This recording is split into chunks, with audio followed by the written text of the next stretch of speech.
Assalamu alaikum guys and welcome back to another video। आज का हमारा टॉपिक है Why shielding effect of electrons make cation formation easy। एक और दफा रिपीट कर रहा हूँ topic, Why shielding effect of electrons makes cation formation easy। तो ये हमारा आज का टॉपिक है।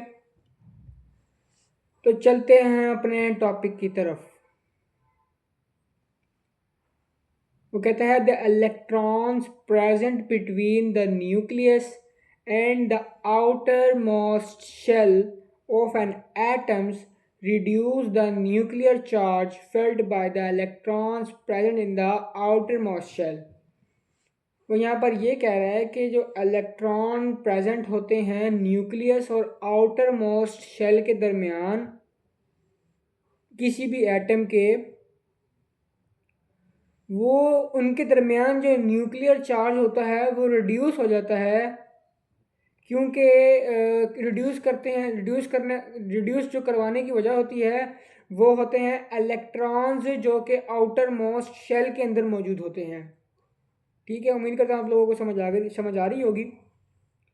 उसके बाद कहता है thus shielding effect of electrons make cation formation easy. वो कहता है यही वजह है, वही आउटर मोस्ट शेल के इलेक्ट्रॉन्स ही वजह है कि शील्डिंग इफेक्ट इलेक्ट्रॉन को मदद करता है कैटायन फॉर्मेशन करने के लिए। समझ आ गई होगी आप लोगों को।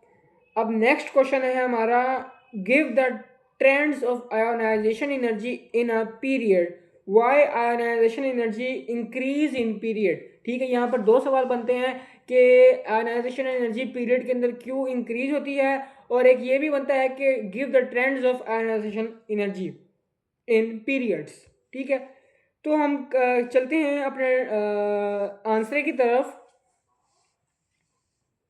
आंसर में वो कह रहा है यहाँ पर कि value of ionisation energy increases from left to right along the period. तो कहता है जो वैल्यू होती है आयनाइजेशन एनर्जी की वो इंक्रीज करती है left to right in a period. Reason क्या होता है इसका? रीज़न होता है the size of atom reduces. जो साइज होता है एटम का वो उसका जो है वो साइज जो है वो कम होता जाता है। पहली रीज़न हमारे पास ये है। दूसरी रीजन हमारे पास है valence electrons are held strongly by the electrostatic force of nucleus. जो हमारे पास वैलेंस इलेक्ट्रॉन होते हैं यानी कि आउटर मोस्ट शेल के अंदर इलेक्ट्रॉन होते हैं, वो काफ़ी ज़्यादा जो स्ट्रॉन्ग इलेक्ट्रोस्टैटिक फोर्स होती है उनके अंदर, उनसे वो जो है वो जुड़े हुए होते हैं। यही वजह है कि जो है वो आयोनाइजेशन एनर्जी पीरियड के अंदर इंक्रीज करती है। ठीक है, उसके बाद हम बात करते हैं trends of electronegativity in group. Trends of electronegativity in group. Electronegativity generally decrease down the group. वो कहता है इलेक्ट्रोनेगेटिविटी हमारे पास ग्रुप के अंदर डिक्रीज करती है because size of the atom increases, क्योंकि हमारे पास जो एटम का साइज होता है वो इंक्रीज करता है। फिर attraction of the shared pair of electron weakens.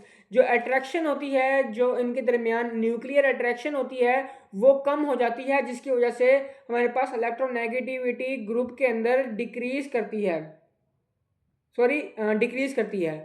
तो वीडियो को यहीं पर एंड करते हैं। वीडियो पसंद आई है तो चैनल को जरूर सब्सक्राइब कर दीजिएगा, बेल आइकन को हिट कर दीजिएगा और वीडियो को लाइक और शेयर भी लाजमी से कर दीजिएगा। अपना बहुत ज़्यादा ख्याल रखिएगा। नेक्स्ट वीडियो तक के लिए अल्लाह हाफिज़।